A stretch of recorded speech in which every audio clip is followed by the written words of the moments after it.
بسم اللہ الرحمن الرحیم۔ سعودی عرب میں آل سعود کی طرف سے اپنے ائمہ کو یہ خطبہ موصول ہوا ہے کہ آپ تبلیغی جماعت کے خلاف لوگوں کو اکسائیں اور غلیظ ترین قسم کے الفاظ استعمال کرے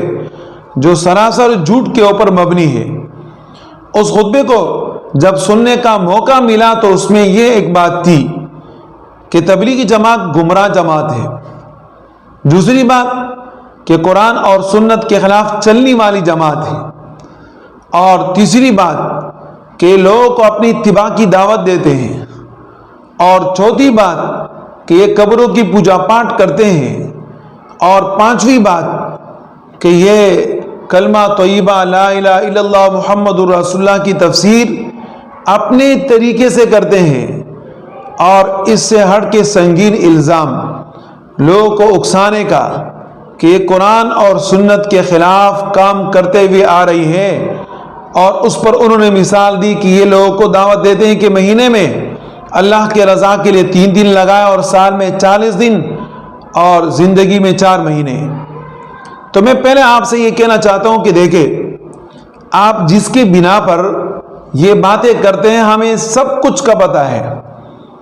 اور اس سے تبلیغی جماعت نہ خوف زدہ ہے نہ اس کے اوپر کوئی اثر پڑتا ہے۔ تبلیغی جماعت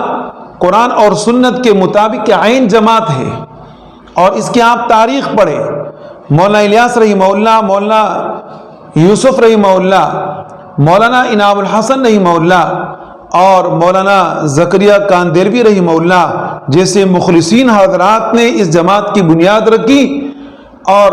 اس کو سپورٹ کیا، جن کے اخلاص کے بنا پر آج دنیا کے کونے کونے کے اندر آپ کو اسلام پھیلا ہوا نظر آ رہا ہے۔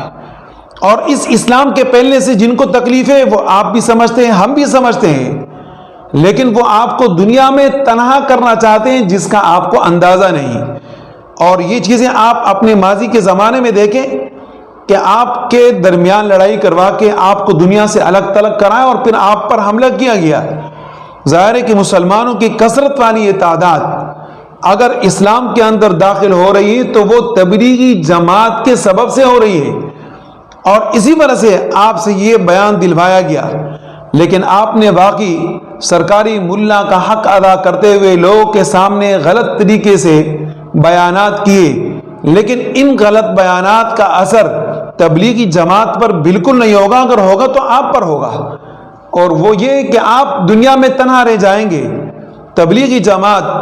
وہ کام کرتی ہے جو قرآن اور سنت کے مطابق ہے۔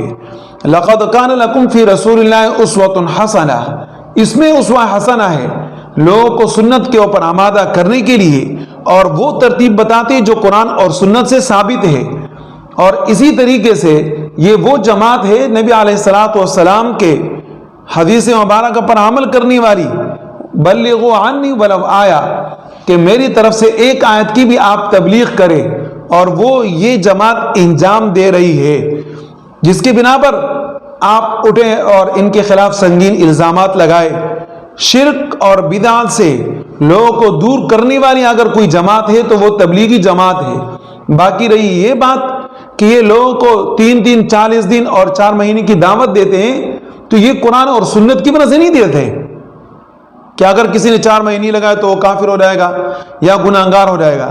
نہیں، یہ تو ایک بیمار کی علاج کے لیے ایک طریقہ ہے۔ اگر آپ کسی ڈاکٹر کے پاس جاتے ہیں، اپنا علاج کرتے ہیں، آپ کی وہ دوا تجویز کرتا ہے آپ کی اصلاح کے لیے، تو کیا آپ اس سے یہ کہیں گے قرآن میں نہیں، سنت میں نہیں، میں اس پر عمل نہیں کرتا؟ یا اسی طریقے سے آپ کے ہاں مدارس ہے کہ کتنے مہینے وہ کھلے رہتے ہیں، کتنے مہینے ان میں اسباق ہوتے ہیں، کتنے مہینے بند رہتے ہیں، تو کیا اگر آپ سے ہم یہ سوال کریں قرآن اور سنت سے ثابت نہیں، لہذا یہ کفر ہے، یہ بدعت ہے، یہ ضلالت ہے، گمراہی ہے، یہ کون سا طریقہ ہے؟ یہ تو لوگوں کے اصلاح کے لیے علماء نے ایک آسان طریقہ بنایا ہے، اور خاص کر وہ لوگ کہ جو اپنے بچوں کو مدارس کے اندر داخل کرا کر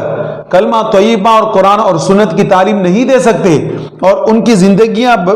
بڑی عمر کی ہوگی، اور وہ ظاہر ہے کہ اس وقت اپنے دنیائی ضروریات کے بنا پر کام کاج کرتے ہوئے وقت نہیں نکال سکتے، تو ان کو اللہ پاک نے ایک چلتا پھرتا مدرسہ عطا فرمایا کہ وہ اپنی نماز درست کر لیتے ہیں، وہ اپنے اعمال درست کر لیتے ہیں اور اپنی گناہوں سے توبہ طائب ہو کر اسلام کے اندر داخل ہو جاتے ہیں، اور دنیا کی گمراہیت ختم ہو کے وہ قرآن اور سنت کے اوپر ایک ساتھ جمع ہو گئی۔ آپ اس پر اللہ کا شکر ادا کریں اور اپنے ان الفاظ کو واپس لیں اور یہ بیان کریں کہ ہم نے جو کیا یقیناً غلط کیا، اور یہ آپ یاد رکھیں، سنیں